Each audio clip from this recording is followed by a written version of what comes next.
Apologies. Yeah. Okay.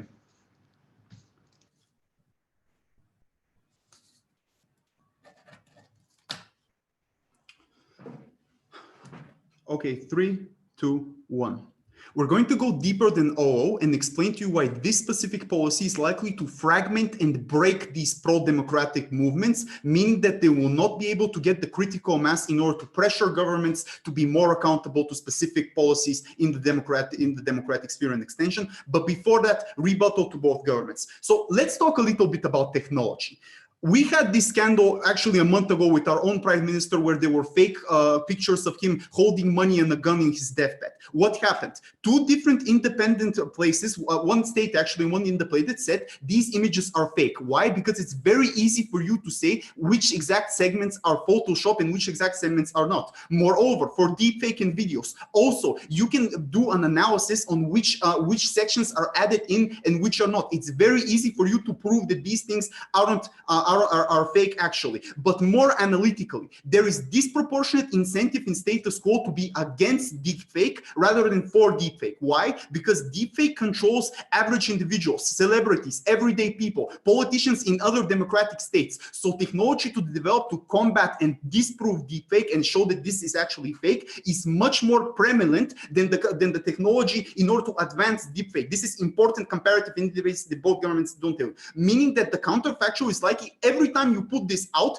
to have substantial evidence to disprove that these things are like functionings. But moreover, even if we're explicitly talking about the people, OG says there is strongman characterization of these people living in semi-democracies, Putin, Vucic in Serbia, etc. We say no. In status quo, there's actually incentive for these people to be more humane rather than strongman. Why? Because notice that these countries are to some extent still functioning democracies. Elections do happen. Or if we're talking about Saudi Arabia, you still fear revolts, you fear coups, you feel specific groups killing you. So you want to be close to the people. So here's where you put propaganda, like for example, pictures with you and the baby. Like for example, documentaries about your personal life and these sorts of things. So we think in status quo, this is already fragmented. What happens on their side of the house, and this is the comparative, is that you make these people have the ability to become martyrs, to say they attacked me, they're lying to me, they're giving you this information which is wrong. I never had that money, never screwed that porn star, never did all of these things. But why necessarily will they be on top rather than on bottom? Notice that like not only state-owned media in general, because of the mechanism of competition, will necessarily want to hear out what the person has to say, will necessarily want to talk about these sorts of things. And because media also has incentive, for example, to get the truth in, they're likely to go to expertise to see if the deepfake video is true or false, which is likely to mean that they will say deepfake video is false rather than true. But what happens to the individual? The individual, when seeing fake information about this, and here's why directly we engage with CG, is more likely to be for the government rather than against the government. Why? Because they want the machine to keep moving, and they think that attacks like this stumble the efficiency of the machine. Meaning that now Boyko, Putin, Vucic can say, because I'm taking time through this, I'm not doing economic policy, I'm not doing the other things, which means that the average citizen is more likely to be swayed on their side of the house. So we don't think we get the benefits on both sides. What are the harms that are likely to accrue based on this? Going deeper than opening opposition. Opening opposition at best tell you cannot use your narrative of moral high ground when this happens. But this has no impact. They never explain to you the consequences or mechanize it. What we think will happen is likely the groups are going to be fragmented for two mechanisms. Firstly, notice that if you're a part of a pro-democratic movement, you are likely to have been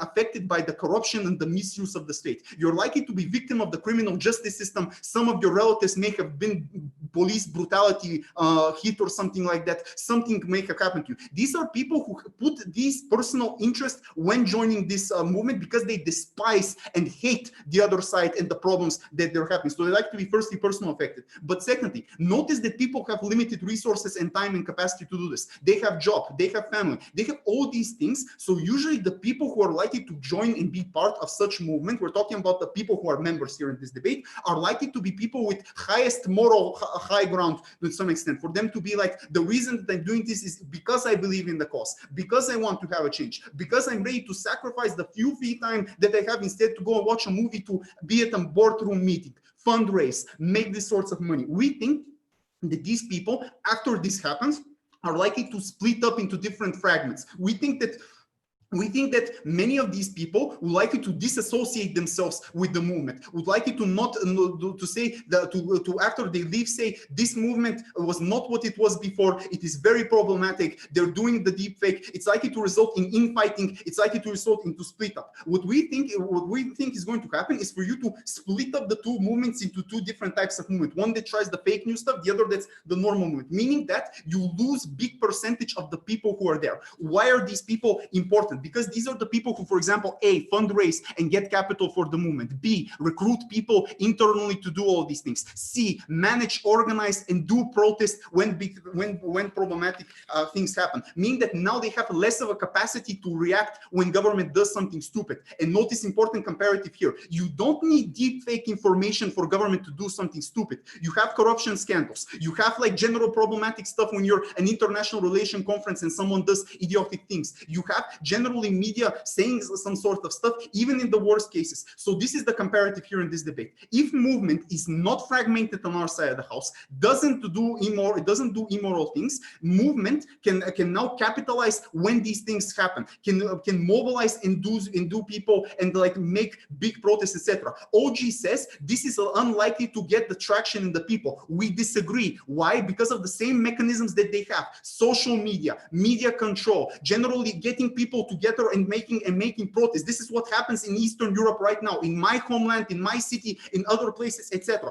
Why is this important? Because you're not going to change the government. This is not going to happen. But you can exert pressure on the government to be more accountable. To, for example, fire ministers who have been proven to be in corruption scandals or have these sort of things. For prosecutors or main prosecutor in state to go to the mafia and at least look accountable to some extent. These changes, they impact the people on the ground on an individual level. One more criminal put in jail. One more jury having a normal courtroom section towards them. One more election that is at least far better. Little changes that do impact people's lives. We don't think that we should trade off for the little probability that will make Putin look a little bit more bad. Actual accountability mechanism status quo. This is the comparative proud to oppose.